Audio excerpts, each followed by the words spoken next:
Alright, tak si jdeme ukázat můj počítač.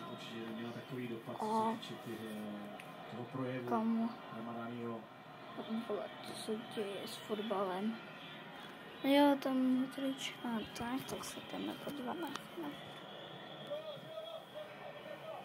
Už se zase hraje. Kovačič. Perišič, ten někde na prostředku vypálil.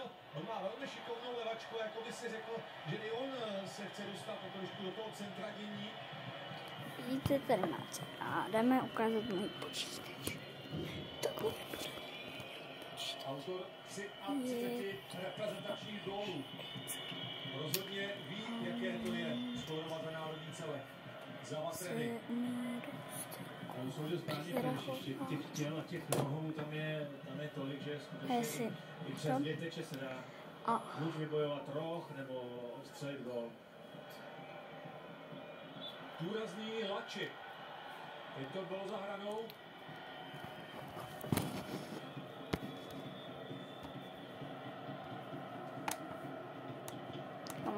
Kam? Kovačič. Modrič. Tak se jdeme nastavit.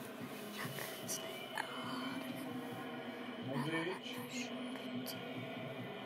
Centr na Petkoviče, který by musel být úplně ultra přesný, jelikož je tam Petkovič a dalších asi 5-6 hráčů v černých dresech. A Luka Modrič úplně skvěle tou poslední tyčkou dal vlastně útočníkovi čas na to, aby se odpoutal od svého obránce. I přesto Albánci nechají Petkovičovi centimetr místa.